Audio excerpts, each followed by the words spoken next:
వాళ్ళు ఏ విధంగా నటించేవాళ్ళు అంటే కేసీఆర్ గారు ఇరిగేషన్ మంత్రి ఉన్నా అయిన హరీష్ రావు గారు ఇరిగేషన్ మంత్రి ఉన్నా వాళ్ళు గొప్పలు చేస్తున్నట్టుగా అద్భుతాలు సృష్టిస్తున్నట్టుగా వాళ్ళు తెలంగాణ నీటి కోసం కొట్లాడుతున్నట్టుగా అసలు అంతకంటే అబద్ధం ముచ్చట ఇంకోటి ఉండదు.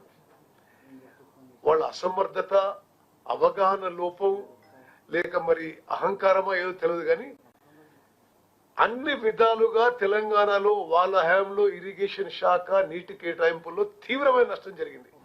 కొన్ని విషయాల్లో కోలుకొని లేని నష్టం జరిగింది. మరి స్టాండింగ్ ఎగ్జాంపుల్ ఏంటిది? మనందరి జీవితాలు, మన పిల్లల జీవితాలు, వాళ్ళ పిల్లల జీవితాలు తాకట్టు పెట్టి 1,00,000 కోట్లు అప్పు తీసుకొచ్చి high cost, high interest, short tenure loans తీసుకొచ్చి 1,00,000 కోట్లు తీసుకొచ్చి కాళేశ్వరం ప్రాజెక్టు కడితే అది స్పష్టంగా ఇప్పుడు ఎవరిని అడిగినా అది ఫాల్టీ డిజైన్, ఫాల్టీ కన్స్ట్రక్షన్, మరి ఫాల్టీ మెయింటెనెన్స్ స్పష్టంగా వస్తుంది. అంటే వాళ్ళ టైంలో కట్టింది వాళ్ళ టైంలో కూలిపోయింది.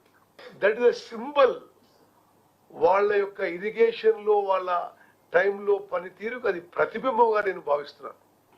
తెలంగాణ ప్రజలు కూడా భావిస్తున్నారు. మేము కూడా డిసెంబర్ 7, 2023లో ఈ శాఖ బాధ్యతలు వహించి ఆ తర్వాత క్రమక్రమంగా మా అవగాహన పెంచుకుంటూ సరే గతంలో ఏం జరిగింది, మేమేం చేయాలనే విషయాన్ని మరి పెంచుకుంటూ పోయాం. నేను స్టడీ చేస్తే, డీప్ గా స్టడీ చేస్తే మీకు కొన్ని విషయాలు చెప్తున్నాయారా, అసలు వాళ్ళు ప్రతి విషయంలో టోటలీ అసలు మరి అవగాహన లేకనా, అసమర్థతనా, లేకపోతే ఆలోచన లేకనా నాకు తెలియదు కానీ చాలా తీవ్రమైన నష్టం చేసినారు. మేము వచ్చినాక ఆ నష్టంలో కొంత పూర్తి చేయడానికి ప్రయత్నంలో కూడా వాళ్ళు తట్టుకోలేకనో ఓర్వలేకనో మరి లేదా పవర్ పోయిందని ఇంకా కోలుకోక ఏదో అడుగులు మాట్లాడుతున్నారు. ఉదాహరణకి ఈరోజు హరీష్ రావు గారు గోదావరి టు బంకచెర్ల విషయంలో ఏదేదో మాట్లాడాడు. అసలు ప్రాజెక్టు కట్టినట్టు, నీళ్లు తీసుకుపోయినట్టు, మేమేం చేయనట్టు. అసలు ఇంకా ఆ ప్రాజెక్టు అంటే అది ఒక వర్డ్ అన్నాడు, అలా 200 TMCలను ఏపీ తరలించుకుపోతుంటే మీరు మౌనంగా ఎదుకున్నారని. అసలు 200 TMCలు కాదు, 1 TMC కాదు, ఒక చుక్క నీళ్లు ఈ ప్రాజెక్టులో ఎవరు ఎక్కడికి తీసుకుపోలే. అదేమన్నా ఆయన ఆలోచన చేసి ఆయన లెటర్ రాసిండు, దాని మీద కౌంటర్ లెటర్ రాసినాం. సో ఈరోజు ఆయన చెప్పిన విషయాలు పూర్తిగా అవాస్తవాలు, పూర్తిగా అబద్ధాలు. ఒక్క TMC నీళ్లు, ఒక్క చుక్క నీళ్లు గోదావరి బంకచెర్ల ప్రాజెక్టులో ఇటు నుంచి అటు కదలే, అటు నుంచి ఇటు కదలే.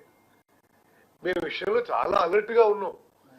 నేను మీకు ఈరోజు మేము ఇప్పటికే కేంద్రంలో ఉన్న water resources minister CR Patil గారు, కేంద్ర ఆర్థిక శాఖ మంత్రివర్యులు నిర్మలా సీతారామన్ గారికి రాసిన లేఖ కాపీ కూడా మీకు విడుదల చేస్తున్నాము.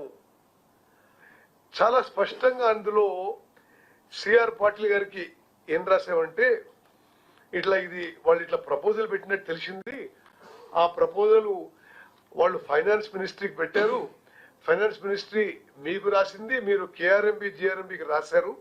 వాళ్ళు ఒపీనియన్ అడుగుతూ ఆ ప్రాజెక్ట్ విషయంలో మాకు అభ్యంతరాలు ఉన్నాయి, మేము మీడియా ద్వారా ఇతర సోర్సెస్ ద్వారా తెలుసుకున్న విషయాల్లో మేము దానికి అబ్జెక్ట్ చేస్తున్నాము, అది ఏపీ రీఆర్గనైజేషన్ యాక్ట్ కి వ్యతిరేకం, ఆ ప్రాజెక్టు చట్ట వ్యతిరేకం, మేము అంగీకరించడం లేదు, దీనికి మాకు KRMB గాని GRMB గాని మాకు ఆ ప్రాజెక్టు వివరాలు కూడా తెలియజేయలేదు. So we are objecting to the proposals of Andhra Pradesh government అని చాలా స్పష్టంగా లిఖితపూర్వకంగా కేంద్ర వాటర్ రిసోర్సెస్ మంత్రికి, కేంద్ర ఫైనాన్స్ మినిస్టర్ కూడా మేము తెలియజేయడం జరిగింది.